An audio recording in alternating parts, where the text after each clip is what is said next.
On this week's episode, we're going to be doing some competition style chicken practice.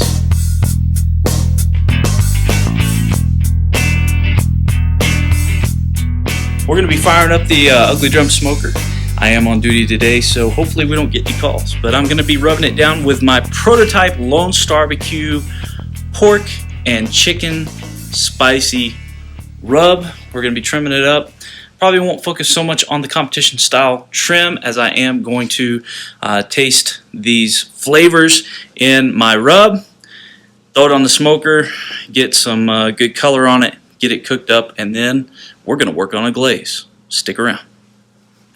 Alright, so like I said, I'm not going to worry so much about the trim up on all this. I mean, I may take a little bit of this stuff off just because it's kind of gross, but other than that, there's not a whole lot of trim up that I'm going to really concentrate on because this isn't, I mean, we're just trying to get a flavor profile down, and this would be a really good backyard recipe or backyard how-to. So I'm going to get all these little loose feathers, all that good stuff off. So we cut the tail off, and we're just going to look for like fat deposits like this. In competition, I would separate the skin from the meat. I would peel it up like this, and we'd look for fat underneath there to peel out and all that good stuff. This today, I'm just going to separate it enough to get a little bit of rub in there. A lot of guys in competition don't put rub underneath the skin. I like to put a little bit underneath there because that way I know the flavor penetrates. Yes, penetrates the meat. So you peel it up, get any fat out. See, there's a little fat there. You can usually just peel that fat off. Of course, I said I wasn't going to trim off all this fat, but anyways, so like that kind of stuff I would peel off, trim off. Like that pocket of fat there, I would go ahead and cut off as well. This is a big chunk of fat here. I am going to go ahead and cut that off because it's not going to be good. But just separate the skin a little bit so you can get some flavor in there. On these quarters, it's a little easier than a chicken half or a spatchcock chicken like you would cook in competition to peel this back and really get good meat coverage with your rub, and then you fold it back over and do a top layer. So I'm going to do that to the rest of these, and we'll get them ready. The smoker, I started the chimney on the smoker, so it should be ready to drop in the ugly drum and get it up to temperature as soon as I'm done getting all this prepped.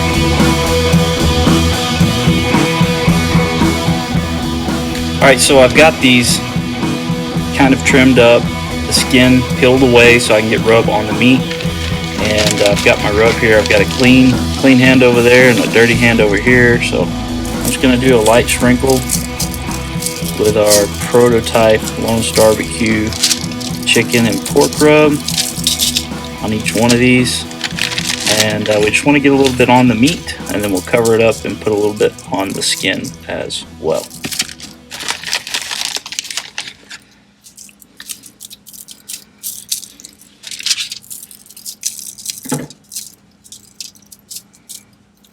And having the rub inside the skin, like between the skin and the meat, is going to help. It helps hold moisture in, just having the skin on. But it's also going to help that skin get crispy because of the salt on both sides of it. and I mean just the flavor that can actually penetrate the meat instead of sitting on top of the skin, just kind of lingering there, not being useful for anything except for flavoring the top portion of the chicken. So let's go ahead and get these pulled back over, nice and tucked in. Pull you back over here, and we're going to do the same thing. Get them all tucked back over.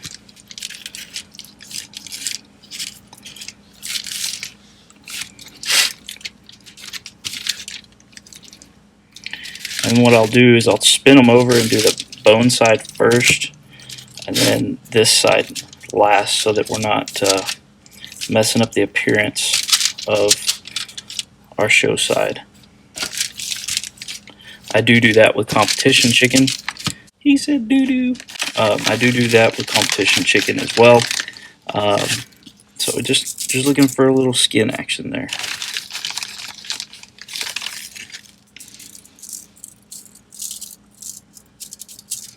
And there's stuff in this LoneStarBQ rubs that's going to give it that mahogany color when it hits the smoke, and the paprika, the chili, all that good stuff. Make sure all the skin's covered. Then you flip it over, and you can do your show side.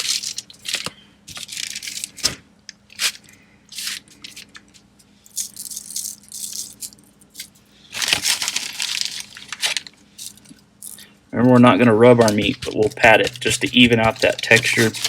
We want to pat it to make sure there's no heavy spots of color. You know, that end look, you want it to look very uniform. And the shadows there's a shadow right here, so it's kind of showing that to be a little heavier over there. But if I raise it up, it's pretty uniform across there. And that's the goal, is to have one shade, a smoky mahogany color to it before you put your glaze on. You know, the glaze is going to put a really great color on top of that, but you know, the goal is to have that before you put your glaze on. So that glaze, you know, glaze is meant to do two things. It's meant to multiply the color and the flavor. It's not meant to give the color and flavor. It's there to multiply the color and flavor that's already there. I think that's where people make a lot of mistakes, is they depend on that glaze to give them their end color and their end flavor, and you're just cheating yourself out of an end result, because it's a flavor multiplier. It's a finished color multiplier. So, all right. Get that all evened out. Alright, cool. We're gonna let this sit for about 30 minutes in the fridge and let this meat sweat out.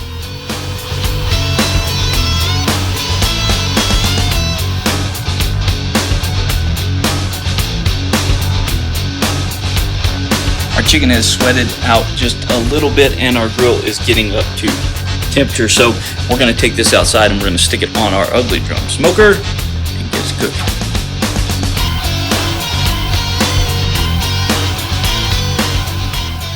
So we got it on the smoker, and notice I left that middle area open, and that's because that heat is coming straight up. So we want to get it sort of towards the outside edge. We're going to leave those on there for about a half hour before we come back and check on them. So these have been on for about a half hour, sitting just over 250. So we're going to open this bad boy up and hit it with just a little bit of Pam. We're going to hit it with just a little bit of Pam because they've been on here about a half hour, and we want to make sure that we keep our meat nice and moist. It's looking good. Looking real good. Okay, so these have been on for another half hour, so I'm going to take them off and I'm going to put them in some foil with some butter, and we're going to stick that closed envelope of foil back on there for another 15-20 minutes, and then we're going to go inside and make our glaze and come out and glaze these to let that sit to finish these chicken quarters off.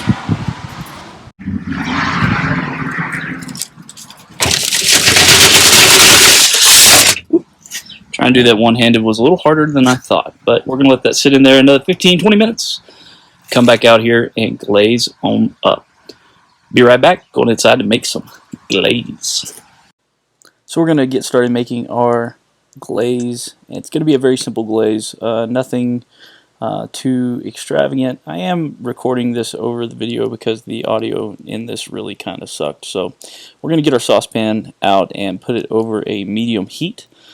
We do have about 1/4 of a diced white onion, and so we're going to start off by getting some butter in the saute pan and then throwing our onion in there, and we want to make sure that that onion gets nice and sauteed, not really caramelized, but just to the point where they're getting clear, so that we can go ahead and add the rest of our ingredients. We'll keep moving those onions around in there so we don't caramelize them. We're just cooking them down. We just really want to get those flavors into the butter so that when we put the Coke and the barbecue sauce in there, it will all marry together. So we're going to go ahead and put 4 to 5 ounces of Coca-Cola or Dr. Pepper or Big Red, whatever you want to use. Just something to give it that sweetness and that lighter consistency. And then go ahead and put in 8 to 10 ounces on top of that of the barbecue sauce of your choice. I happen to have Sweet Baby Ray's Sweet and Spicy on hand, and so that's what I use today. Once we get those together, we're going to keep it on medium heat, and we're going to stir them and cook them around and let all those flavors merge together so that we have a big party in the pot. Once we get that cooked down for just a few minutes, get those flavors married together, we're going to go ahead and add in our LoneStarBQ spicy pork and chicken rub, roughly a tablespoon, thrown in there just for that little extra advancement in flavor. Remember, this glaze isn't to give flavor in color, it's to enhance the flavor and color. So we're going to mix that around, let it thicken up for about 2 minutes, and then we'll be ready to take it outside, put it on the chicken. Alright, so apparently my battery died. And memory card was full, so all the recording that I just did outside on the smoker did not work. I swear I will get better at this. I probably won't, but I'm going to tell you that so you keep watching. What we did was we took the glaze and we glazed the chicken and we let it sit and kind of just glaze over for about 15-20 minutes. So let me turn you around here